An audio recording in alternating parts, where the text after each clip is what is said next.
అపోస్తలుడైన పౌలు హెబ్రీయులకు రాసిన పత్రిక 11వ అధ్యాయము. విశ్వాసమనున్నది నిరీక్షింపబడు వాటి యొక్క నిజ స్వరూపమును, అదృశ్యమైనవి ఉన్నవనుటకు రుజువునై ఉన్నది.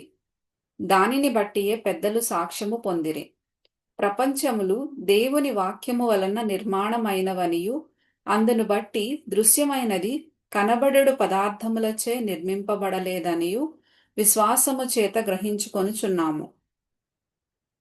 విశ్వాసమును బట్టి హేబెలు కయీను కంటే శ్రేష్టమైన బలి దేవునికి అర్పించెను. దేవుడతని అర్పణలను గూర్చి సాక్ష్యమిచ్చినప్పుడు అతడు ఆ విశ్వాసమును బట్టి నీతిమంతుడని సాక్ష్యము పొందెను. అతడు మృతి నొందియు ఆ విశ్వాసము ద్వారా మాటలాడుచున్నాడు. విశ్వాసమును బట్టి హనోకు మరణము చూడకుండునట్లు కొనిపోబడెను. అతడు కొనిపోబడక మునుపు దేవునికి ఇష్టుడై ఉండెనని సాక్ష్యము పొందెను. కాగా దేవుడతని కొనిపోయెను గనుక అతడు కనబడలేదు. విశ్వాసము లేకుండా దేవునికి ఇష్టుడై ఉండుట అసాధ్యము. దేవుని యొద్దకు వచ్చువాడు ఆయన యున్నాడనియు తన్ను వెదకు వారికి ఫలము దయచేయువాడనియు నమ్మవలెను గదా. విశ్వాసమును బట్టి నోవహు అది వరకు చూడని సంగతులను గూర్చి దేవుని చేత హెచ్చరింపబడి భయభక్తులు గలవాడై తన ఇంటివారి రక్షణ కొరకు ఒక ఓడను సిద్ధము చేసెను. అందువలన అతడు లోకము మీద నేరస్థాపన చేసి విశ్వాసమును బట్టి కలుగు నీతికి వారసుడాయెను. అబ్రాహాము పిలువబడినప్పుడు విశ్వాసమును బట్టి ఆ పిలుపునకు లోబడి తాను స్వాస్థ్యముగా పొందనయున్న ప్రదేశమునకు బయలు వెళ్ళెను. మరియు ఎక్కడికి వెళ్ళవలెనో అది ఎరుగక బయలు వెళ్ళెను. విశ్వాసమును బట్టి అతడును అతనితో ఆ వాగ్దానమునకు సమాన వారసులైన ఇస్సాకు, యాకోబు అనువారును గుడారములలో నివసించుచు అన్యుల దేశములో ఉన్నట్టుగా వాగ్దత్త దేశములో పరవాసులైరి.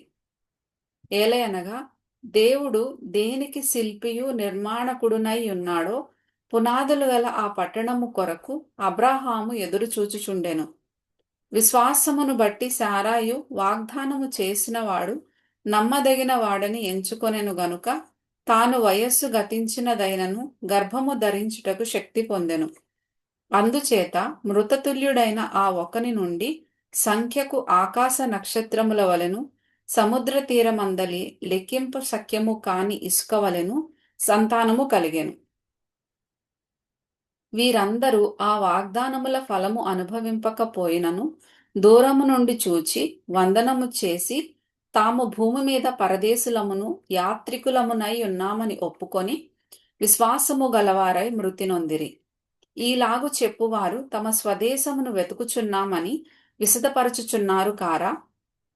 వారు ఏ దేశము నుండి వచ్చిరో ఆ దేశమును జ్ఞాపకమందుంచుకొన్న ఎడల మరల వెళ్ళుటకు వారికి వీలు కలిగి ఉండును.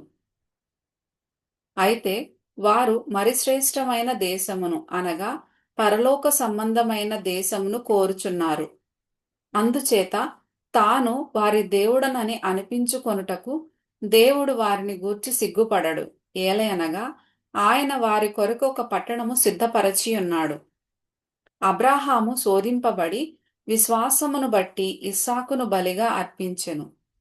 ఎవడు ఆ వాగ్దానములు సంతోషముతో అంగీకరించెనో ఇస్సాకు వలనైనది నీ సంతానమనబడును అని ఎవనితో చెప్పబడెనో ఆ అబ్రాహాము మృతులను సహితము లేపుటకు దేవుడు శక్తిమంతుడని ఎంచినవాడై తన ఏక కుమారుని అర్పించి ఉపమాన రూపముగా అతనిని మృతులలో నుండి మరల పొందెను. విశ్వాసమును బట్టి ఇస్సాకు జరగబోవు సంగతుల విషయమై యాకోబును ఏశావును ఆశీర్వదించెను. విశ్వాసమును బట్టి యాకోబు అవసాన కాలమందు యోసేపు కుమారులలో ఒక్కొక్కని ఆశీర్వదించి తన చేతికర్ర మొదలు మీద ఆనుకొని దేవునికి నమస్కారము చేసెను.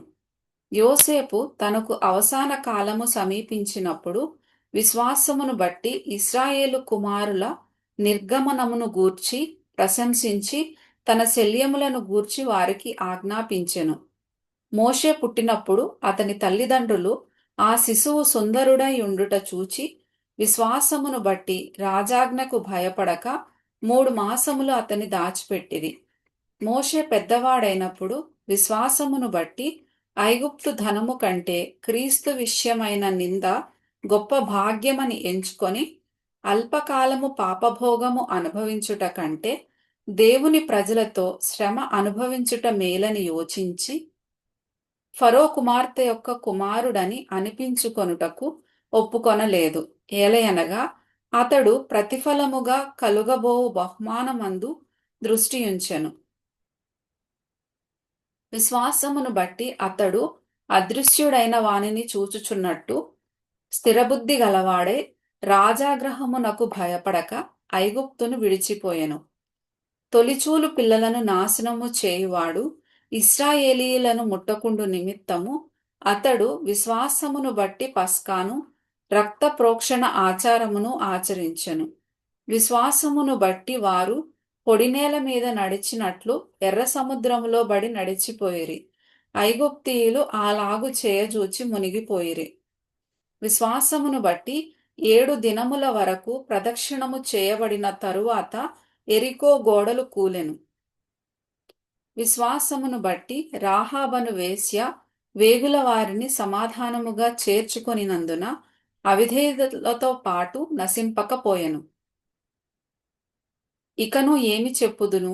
గిద్యోను, బారాకు, సంసోను, యెఫ్తా, దావీదు, సమూయేలను వారిని గూర్చియు ప్రవక్తలను గూర్చియు వివరించుటకు సమయము చాలదు.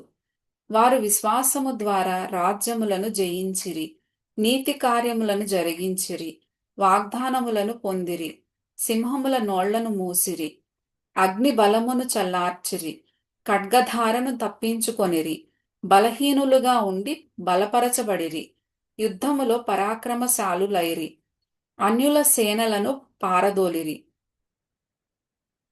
స్త్రీలు మృతులైన తమ వారిని పునరుద్ధానము వలన మరల పొందిరి. కొందరైతే మరి శ్రేష్టమైన పునరుద్ధానము పొందగోరి విడుదల పొందనొల్లక యాతన పెట్టబడిరి. మరికొందరు తిరస్కారములను, కొరడా దెబ్బలను, మరి బంధకములను, ఖైదును అనుభవించిరి. రాళ్లతో కొట్టబడిరి, రంపములతో కోయబడిరి, శోధింపబడిరి, ఖడ్గముతో చంపబడిరి. గొర్రె చర్మములను, మేక చర్మములను వేసుకొని దరిద్రులై ఉండి శ్రమపడి హింస పొందుచు అడవులలోను, కొండల మీదను, గుహలలోను, సొరంగములలోను తిరుగులాడుచూ సంచరించిరి. అట్టివారికి ఈ లోకము యోగ్యమైనది కాదు. వీరందరూ తమ విశ్వాసము ద్వారా సాక్ష్యము పొందినవారైనను మనము లేకుండా సంపూర్ణులు కాకుండు నిమిత్తము దేవుడు మన కొరకు మరి శ్రేష్టమైన దానిని ముందుగా సిద్ధపరచెను గనుక వీరు వాగ్దాన ఫలము అనుభవింపలేదు.